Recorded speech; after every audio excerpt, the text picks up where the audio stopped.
Hi there today. Welcome back. Welcome over. Today we're continuing our talk about the doshas and remedies, not cures, but remedies that can be applied to help your dosha come back into balance. And last time I recorded, it was for Vata dosha, which is based in air. And today we're going to be talking about Pitta dosha, which is heat, but with a particular quality. It's called damp heat. So I have 15 tips to help balance the Pitta dosha. Number 1, stay cool.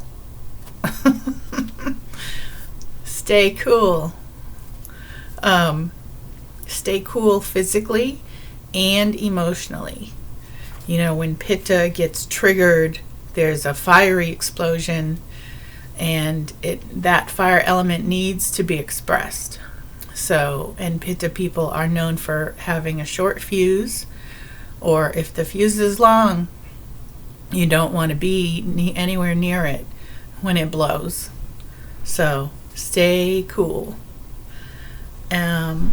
The next thing is Pitta is damp heat, but the dampness comes from steam.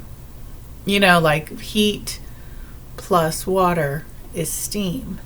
So the Pitta people still need to do internal and external oleation.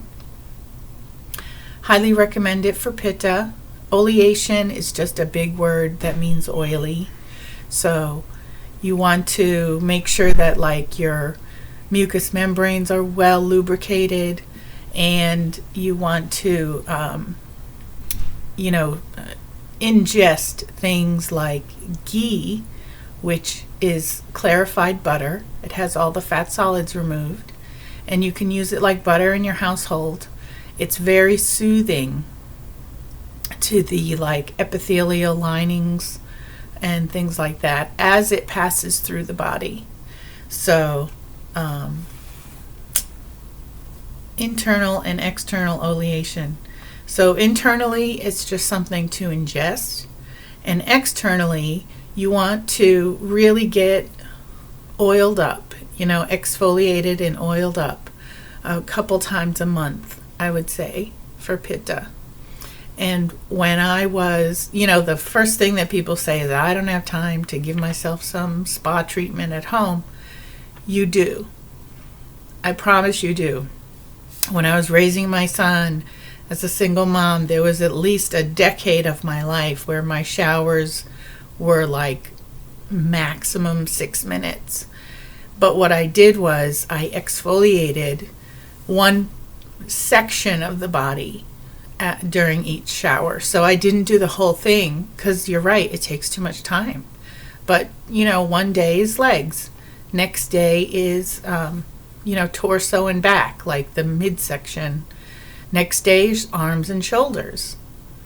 And then you can skip a couple days, or an entire week maybe, and then do that again.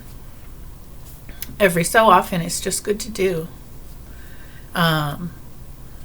Number 4 thing is stick to a schedule. Sticking to a schedule provides the dosha with some mental comfort, and things that go, awry. I can, speaking as a Pitta person, and Kapha, I don't always deal well with surprises.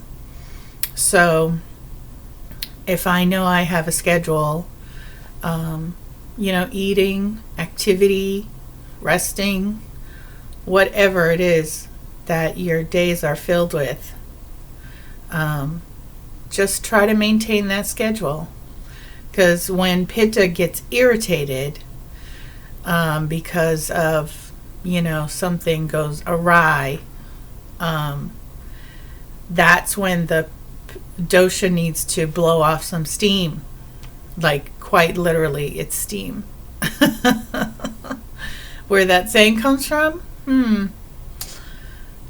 And number 5, Pitta, just like Vata rules the large intestine, Pitta rules the small intestine, the liver, the spleen, and the eyes. So,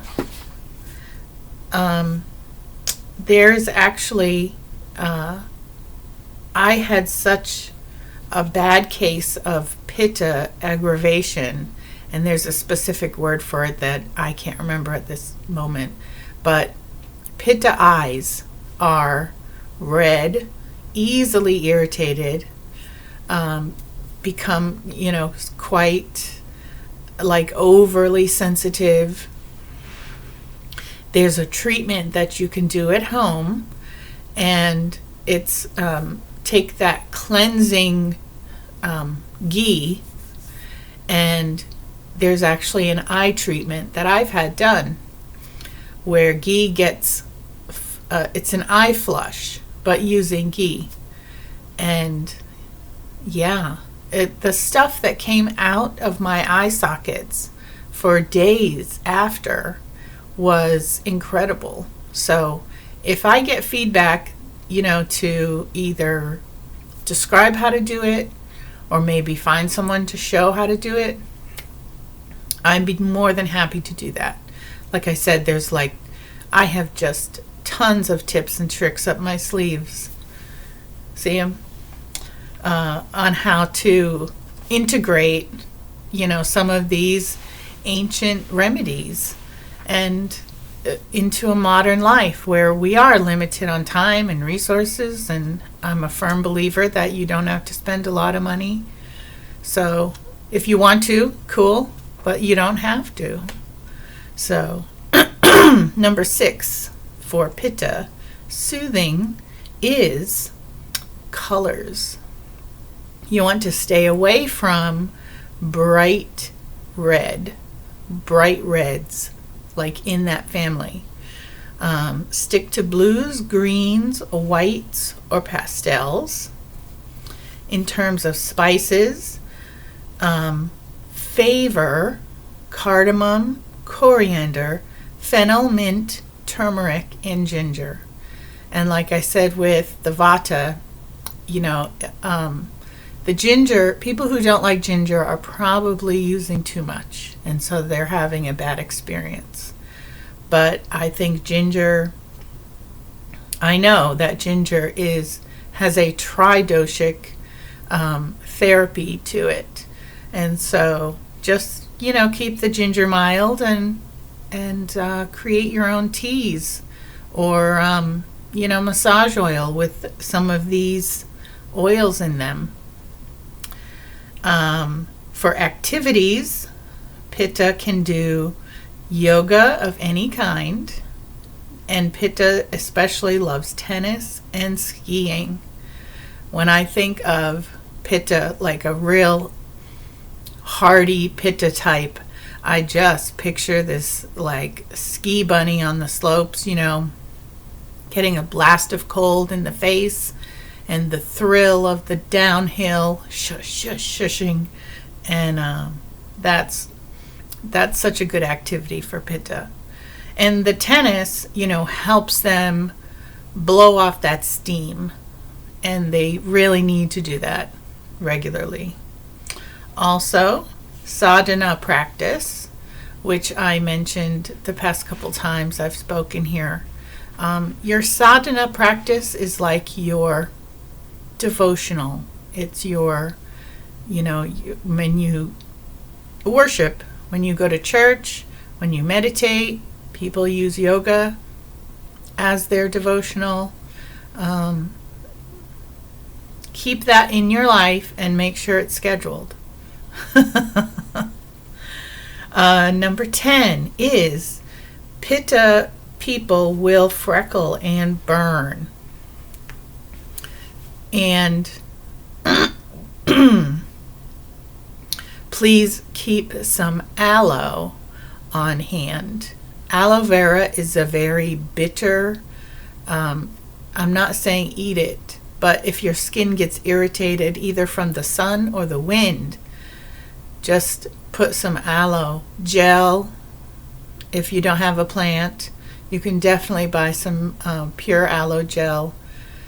And it's very bitter, which means that it pacifies the fire of Pitta. Full body exfoliation every 2 weeks. Number 12, eat frequently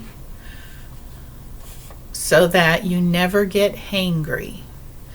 I think Pitta people probably invented that term, hangry. And also eat between the hours of 10 and 2, because that's a large enough window.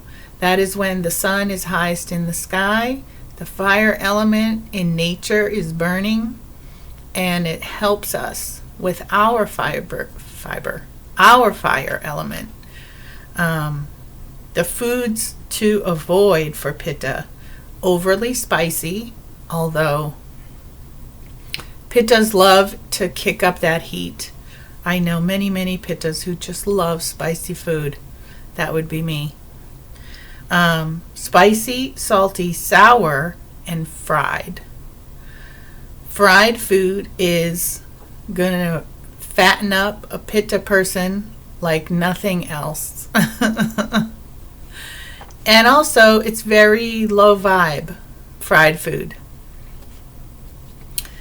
Number 14, avoid being around upsetting people and eliminate violence from your entertainment. It's not good to have a diet, to have a media diet of a lot of violence. It, interferes, it aggravates the peacefulness that we're trying to achieve. So there are plenty of ways to be entertained without, making it violent. And the last one is expand your horizons with regard to spices and flavors in your cooking and in your kitchen. So I mentioned some spices here. You can definitely, like when you're at the natural health food store, you can definitely pick up, excuse me, I've been real cough-a throat today, so sorry if it's distracting. But you could go to a health food store and definitely pick up some Vata or Pitta massage oils, or look on the ingredients and then go home and make your own. Do that. Look into the masala blends. There's a few different masalas that have, spices. It's all pre-mixed. And there's also quite a few companies now who sell spice blends specifically for the doshas. But they tend to be pricey, and I'm not a fan of that. So just experiment with more spices. See what works, see what doesn't. And I think it's a great way to empower yourself in the kitchen. So that's us wrapping up how to balance Pitta in 15 steps. I'll see you back again in a couple days for balancing kapha. Thanks.